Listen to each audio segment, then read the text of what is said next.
बताओ माँ बाप का कर्ज उतार सकते हैं कभी? एक दिन हमारी मम्मी जी के पास पैसे हो गए पेंशन के इकट्ठे 10,000 रुपये। मैंने ले लिए माता जी से, माता जी बहुत जरूरत है। अब महाराज तो दिए। तो फिर अगले दिन बोल रही है, बोले मेरे सारों कर्ज उतार दिए। अरे तुम्हारा कर्जा उतार सकते हैं क्या कभी? बोले माँ बाप का कर्जा थोड़ी उतर सकता है कभी। एक बेटा कहने लगा, बोले मुझे तुम्हारा सारा हिसाब करना है माँ। तुमने मुझे जब से छोटा था बड़ा हो गया, शादी करी, पढ़ाया लिखाया, जितना कर्जा है मुझे बताओ। और अब तुम मेरे घर में नहीं रहोगे, तुम्हें वृद्धाश्रम में छोड़ करके आना है। कल मुझे पूरा हिसाब लिख करके दे देना। कितना पढ़ाई में खर्च किया, कितना लिखने में खर्च किया, कितना पालने में खर्च किया, कितना शादी में किया, सब जोड़ लेना, सब बता देना। महाराज जोड़ करके दे दिया कितना खर्चा। अब रात को पर्ची तकिए के नीचे रख दी और जहां बेटा सो रहा था माँ गई और एक लोटा पानी का भर लिया। जिधर बेटा सो रहा था ना उधर सीधे हाथ की तरफ थोड़ा पानी डाल दिया। अब देखा बेटे ने गीला हो गया, बेटा उल्टे हाथ की तरफ करवट लेकर के सो गया। अब जैसे ही उल्टे हाथ की तरफ करवट लेकर के सोया, माँ ने थोड़ा पानी उल्टे हाथ की तरफ भी डाल दिया। अब उल्टे हाथ से बोले यहाँ पे भी गीला हो गया, उधर लेने लगा तो उधर भी गीला। माँ ने थोड़ा उधर करवट लिया, बीच में भी माँ ने थोड़ा पानी डाल दिया। बच्चा हड़बड़ा करके उठा और लड़का, अरे ये क्या? देखा माँ पानी का लोटा लेकर के खड़ी है। अरे ये क्या कर रही हो माँ तुम? माँ कहने लगी, अरे बेटा तू ही तो बोल रहा था ना, बोले सारा कर्ज चुकाना है। अरे ये तो एक रात का कर्ज भी नहीं चुका, पूरी रात मैं गीले में सोई हूं और तुझे सूखे में सुलाया है। तो तू मेरा कर्ज तारना चाहता है तो कैसे तारेगा? पूरी रात मैं गीले में सोई और तुझे सूखे में सुलाया। महाराज वो बेटा माँ के चरणों में पड़ गया, माँ मुझे माफ कर दो कि आपका कर्ज तो मैं कभी उतार नहीं सकता। तो नारद जी कहते हैं, महाराज आज संतों का, गुरुजनों का अपमान होने लगा, गौओं का अपमान होने लगा, घर में माता पिता का भी अपमान होने लगा। महाराज जिनकी कृपा हो गई तो सबकी कृपा हो गई। और तो और महाराज आज बुरा हाल है कलयुग की वजह से। भगवान श्री कृष्ण जब इस धरा को छोड़ करके जाने लगे तो उद्धव से अंतिम उपदेश किया और कहने लगे, हे उद्धव ऐसा कलयुग आ जाएगा, संतों का, गुरुजनों का, ब्राह्मणों का अपमान होने लगेगा, संतों का अपमान होगा, घर में माता पिता का अपमान होने लगेगा, सब उल्टा हो जाएगा। जो नहीं होना है वो हो जाएगा और जो होना है वो नहीं होगा। महाराज क्या कि श्री कृष्ण चंद्र कह गए उद्धव से, हो कृष्ण चंद्र कह गए उद्धव से, ऐसा कलयुग आएगा, हंस चुगेगा दाना दिन का कौआ मोती खाएगा। ओ हंस चुगेगा दाना दिन का कौआ मोती खाएगा। कृष्ण चंद्र कह गए उद्धव से, ओ कृष्ण चंद्र कह गए उद्धव से, ऐसा कलयुग आएगा, हंस चुगेगा दाना दिन का कौआ मोती खाएगा।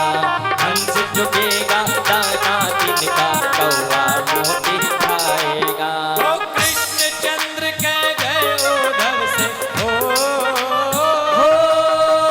कृष्ण चंद्र कह गए उद्धव से, ऐसा कलयुग आएगा, हंस चुगेगा दाना दिन का कौआ मोती खाएगा। घर में संतों का अपमान होगा, गुरुजनों का, ब्राह्मणों का अपमान होगा, माता पिता का अपमान होने लगेगा।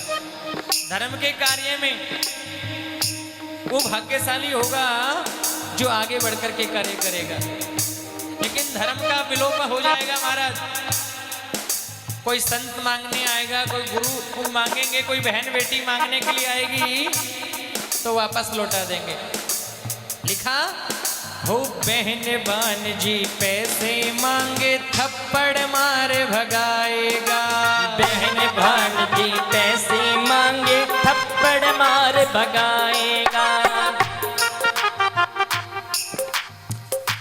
बहन बेटी कहेगी ना भैया ये जरूरत, बोले क्या करें जी पहले हमारा ही धंधा डाउन चल रहा है आजकल, हमारा बिजनेस ही थोड़ा डाउन चल रहा है अभी तो। कोई संत कोई गुरुजी बोलेंगे, बोले भैया ये सेवा, बोले क्या महाराज अभी तो पूरा सारा सिस्टम डाउन चल रहा है। और तो और, अरे महाराज मैं भी 20 दिन 25 दिन पहले, राखी से 5 दिन पहले मैं मोबाइल चला रहा था, मोबाइल पे एक मैसेज देखा मैंने। एक बहन ने अपनी भाभी को फोन किया, बोले भाभी जी, बोले भाभी मैंने राखी भेजी है, राखी पहुंच गई कि नहीं पहुंच गई। एक व्हाट्सएप पे मेरे पास मैसेज आया, मैंने देखा, ध्यान देना भैया, पुरुषोत्तम जी ध्यान दो। 20 दिन पहले, राखी से पहले मेरे पास मैसेज आया, व्हाट्सएप पे मैसेज आया, एक बहन अपनी भाभी को फोन कर रही है, बोले भाभी जी मैंने राखी भेज दी है, राखी पहुंची कि नहीं पहुंची। बोले मैंने राखी भेजी है, राखी पहुंची ना नहीं पहुंची, नहीं तो मैं कल राखी बांधने आ जाऊंगी। अब वो भाभी कहने लगी, बोले क्या बोले बहन जी, बोले राखी पहुंची कि नहीं पहुंची, मैंने राखी पोस्ट करी थी, अगर नहीं पहुंची तो मैं कल बांधने आ जाऊंगी। तो भाभी ने क्या उत्तर दिया, बोले भाभी जी पहुंच गई, पहुंच गई, अरे तुम आना मत, तो चिंता मत करो, हमारे पास पहुंच गई। ये सुनकर के उस बहन की आंखों में आंसू आ गए, कहने लगी अरे भाभी काहे को झूठ बोलती हो, अरे मैंने तो राखी पोस्ट भी नहीं की और तुम्हारे पास में पहुंच गई। हो बहन भांजी पैसे मांगे थप्पड़ मार भगाएगा, बहन भांजी पैसे मांगे थप्पड़ मार भगाएगा, साली मांगे 1 रुपया, साली मांगे 1 रुपया, 100 का नोट दिखाएगा, हंस चुगेगा दाना दिन का कौआ मोती खाएगा, हंस चुगेगा दाना दिन का कौआ मोती खाएगा। ओ कृष्ण चंद्र कह गए उद्धव से, ओ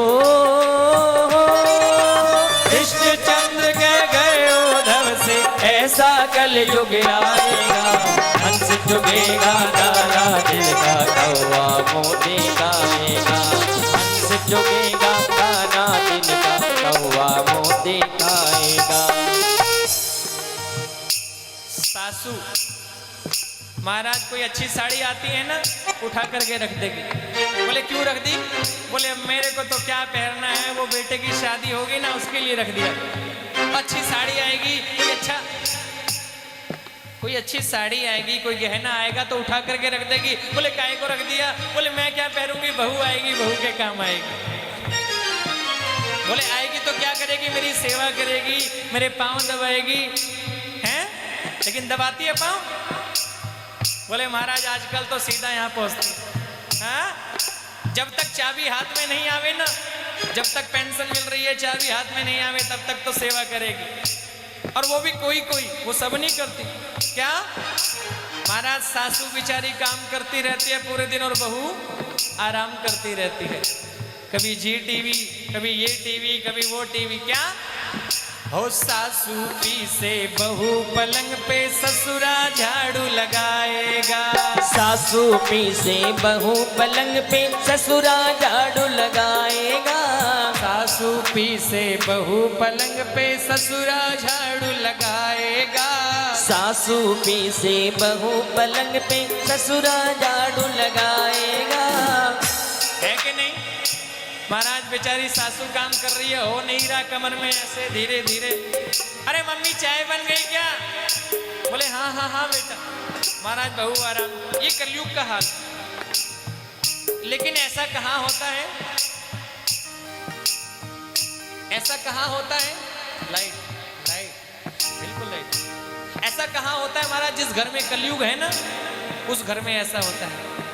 महाराज माँ बाप काम कर रहे हैं, बच्चे केवल आराम कर रहे हैं, बहू आराम कर रही है, सासू ही भोजन बना रही है, सासू ही झाड़ू निकाल रही है, सासू पीसे बहू पलंग पे ससुरा झाड़ू लगाएगा। और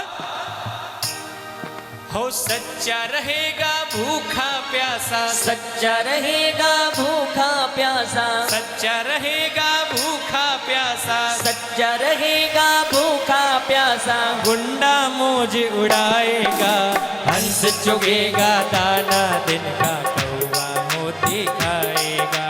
हंस चुगेगा दाना दिन का कौवा मोती खाएगा। ओ श्री कृष्ण गए कब से ऐसा युग आएगा, हंस चुगेगा दाना दिन का कौवा मोती खाएगा। हंस चुगेगा दाना दिन का कौवा मोती खाएगा। हंस चुगेगा दाना दिन का कौवा मोती खाएगा। महाराज बुरा हाल हो जाएगा, संतों का, गुरुजनों का, माँ बाप का अपमान होने लगेगा। ऐसा नारद जी कहते हैं मैंने पूरी पृथ्वी में देखा, कहीं शांति नारद जी को नहीं मिली।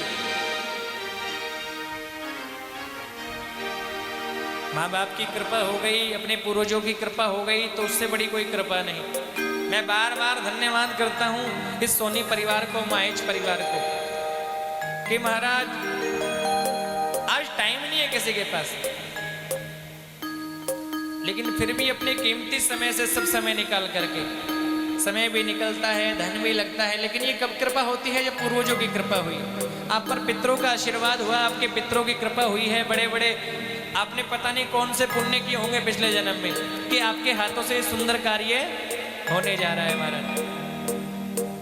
और मैं तो कहता हूं कि आपके पितर आप पर इतना आशीर्वाद करें महाराज, कि आपके हाथों से सदा ही ऐसे अच्छे अच्छे कार्य होते रहे।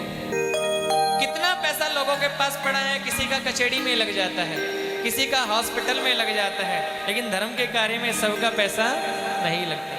ये आप पर बड़ी कृपा हुई कि आप अच्छे कार्य में लगे हैं, और आपके सहारे कितने लोगों पर भी और कृपा होगी।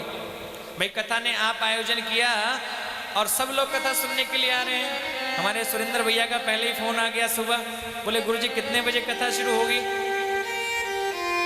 टाइम पर कथा सुनने के लिए पहुंच गए। हमारी बहन जी बैठी है संगीत साहब के यहाँ से, हमारा हुड्डा में को दूर दूर कथा सुनने के लिए पहुंच जाते हैं, जहां जहां कथा होती है वहां पहुंच जाते हैं। ये आपके सहारे देखो, इन पर भी सब पर कृपा हो रही है। वैसे आज महाराज टाइम है नहीं, लेकिन इसके लिए समय तो निकालना जरूरी है, क्योंकि लिखा कि जिंदगी जब तक रहेगी फुर्सत ना होगी काम से। ये काम चलता रहेगा महाराज, जिंदगी जब तक रहेगी फुर्सत ना होगी काम से, और कुछ समय ऐसा निकालो प्रेम करो श्री